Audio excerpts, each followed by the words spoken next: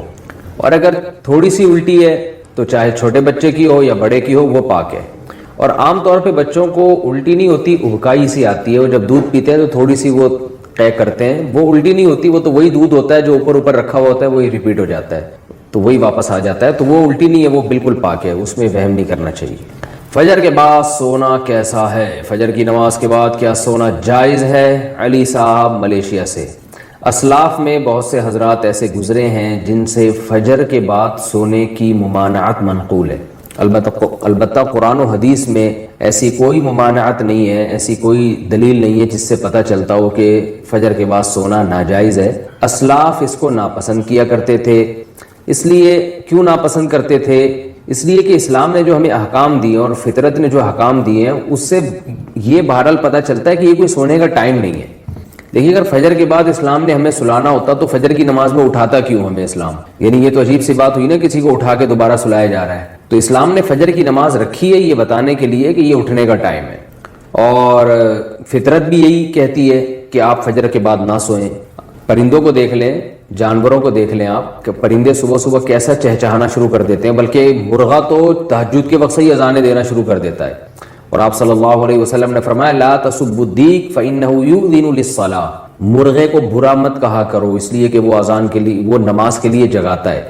تو جو فطرت کہتی ہے اسلام وہی کہتا ہے، اور جو اسلام کہتا ہے فطرت وہی کہتی ہے. وہ یہ ہے کہ رات کو جلدی سوئیں اور صبح جلدی اٹھیں. اللہ تعالیٰ نے ہمیں جو رات ہے نا، قرآن سے پتہ چلتا ہے جعل لکم اللیل لباسا والنوم سباتا، کہ اللہ نے رات کو ہمارے لیے لباس بنایا، نیند کو کاٹنے کا ذریعہ بنایا، اور رات ہمارے لیے سونے کے لیے بنائی ہے. دن وجعلنا النہار معاشا، دن میں ہمیں کام کاج کے لیے پیدا کیا اللہ تعالیٰ نے. تو یہ غیر فطری بہرحال ہے. اور رسول اللہ صلی اللہ علیہ وسلم نے ترغیب بھی دی ہے کہ صبح اپنے کاموں کا جلدی آغاز کیا جائے. حدیث میں آتا ہے آپ صلی اللہ علیہ وسلم نے فرمایا، صحیح حدیث ہے، بورک لامتی فی بکورہا، فرمایا میری امت کے لیے اللہ نے صبح کے وقتوں میں برکت رکھی ہے. صبح کوئی بھی کام شروع کیا جائے گا تو اس میں برکت ہوگی. افسوس کے ساتھ کہنا پڑتا ہے کہ بہت سے غیر مسلموں نے اس پر عمل شروع کر دیا. چائنا میں آپ دیکھیں لوگ صبح اٹھ جاتے ہیں. میں تھائی لینڈ میں تھا، فجر کی نماز کے بعد میں نکلا تو ساری مارکیٹیں کھلی ہوئی تھی. تو جو کام مسلمانوں کے کرنے کا تھا وہ غیر مسلم کر رہے ہیں.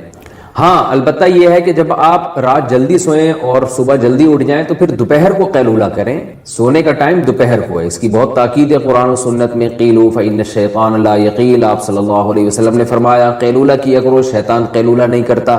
اور صحابہ، تابعین، اسلاف سب کی سنت ہے. گورے یہاں تک لکھتے ہیں کہ جب مسلمانوں کی خلافتیں تھیں تو پورا اہل اسلام دوپہر کو کھانے کے بعد سویا کرتا تھا، تھوڑی دیر آرام کرتے تھے، اور اس سے بہت زیادہ انسان کو طاقت ملتی ہے، دماغی بھی جسمانی بھی سکون بھی ملتا ہے، اور وہ بہت تیار ہو جاتا ہے بہت دیر تک کام کاج کرنے کے لیے. تو جو سونے کا جو نیچرل ٹائم ہے وہ ہے عشاء پڑھتے ہی آپ سو جائیں، اور رات کو بہت جلدی اٹھیں آپ. یعنی 5 6 7 گھنٹے، 5 گھنٹے 6 گھنٹے، کسی کو بہت زیادہ سو لیا تو 7 گھنٹے سو جائے گا. تو 5 6 گھنٹے کی نارملی نیند پوری کرنے کے بعد آپ اٹھ جائیں، اور پھر فجر کی نماز سے 10 15 منٹ پہلے آپ تھوڑی دیر کے لیے ایک شارٹ نیپ جسے کہہ سکتے ہیں، بہت تھوڑی سی دیر آرام وہ کر لیں، وہ بھی سنت ہے. یعنی آپ رات بہت جلدی سو گئے، عشاء پڑھتے ہی بہت جلدی رات کو اٹھ گئے آپ، کیونکہ کئی گھنٹوں کی آپ کی نیند پوری ہو جائے گی اگر آپ عشاء کے بعد سوتے ہیں. اور پھر فجر کی نماز سے پہلے آپ تھوڑی دیر، اذان کے بعد نماز سے پہلے 10 15 منٹ آپ تھوڑی دیر ہلکی سی نیند لے لیں،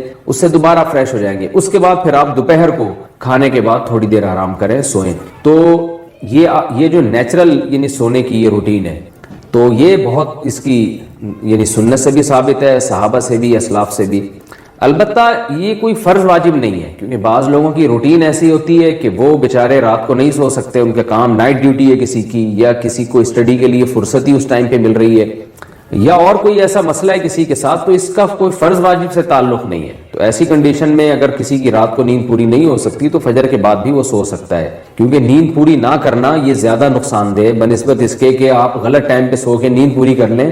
یہ پھر بھی نسبتاً بہتر ہے، نیند ہی نہیں ہو پھر تو بہت بڑے نقصانات ہو جائیں گے. تو نیند تو روٹی سے زیادہ ضروری چیز ہے. تو اس لیے نیند پوری کرنے کے لیے اگر کسی کو مجبوراً فجر کے بعد سونا پڑتا ہے تو کوئی حرج نہیں ہے اس میں، لیکن نارملی اسلام نے اس کو پسند نہیں کیا ہے کیونکہ اسلام دین فطرت ہے. تو حلال و حرام سے اس کا تعلق نہیں ہے. بہتر اور مستحب بہرحال یہ نہیں ہے. اور آپ صلی اللہ علیہ وسلم کی ترغیب بھی ہے کہ صبح کے وقت میں اللہ تعالیٰ نے میری امت کے لیے برکت رکھی ہے تو اپنے کاموں کا فجر کے فوراً بعد سے آغاز کر دینا چاہیے. اور وہ وقت ویسے بھی ذکر و تسبیحات کا وقت ہے, یہ ایکسرسائز کریں آپ اس میں. بڑی خاندانی بات کیا کرتے تھے. آج وہ باتیں ہمیں سمجھ میں آ رہی ہیں. اس وقت تو ہم مدرسے میں ہی رہتے تھے نا, باہر دنیا میں نکلے نہیں تھے, تو ہم کہتے پتہ نہیں کس قسم کی باتیں کر رہے ہوتے. آج جب دنیا میں نکلے ہیں تو اب پتہ چلا بھائی بڑی صحیح قسم کی باتیں کر رہے ہوتے. حضرت فرماتے تھے دنیا کی محبت کے 2 شعبے, اصل میں تو 3 شعبے ہیں. جب ہم کہتے ہیں نا دنیا سے محبت نہ کرو تو اس کے بہت سارے شعبے, لیکن میجر شعبے اس کے 3 ہیں. یہ 3 چیزوں کو کہا جاتا ہے دنیا سے. نمبر 1 حب باہ. باہ کا مطلب شہوت پرستی, ٹھڑک, لڑکیوں کو دیکھنے کا ہر وقت, فحش فلمیں کا, اور ہر وقت جو ہے نا حلال پہ کم بخت کو قناعت ہی نہیں ہو رہی ہے. کچھ ایسے ٹھرکی سوسائٹی میں ہوتے ہیں کہ نہیں ہوتے, کہیں کوئی انٹی گزر رہی ہو تو گھر تک پہنچا کے آئیں گے اس کو.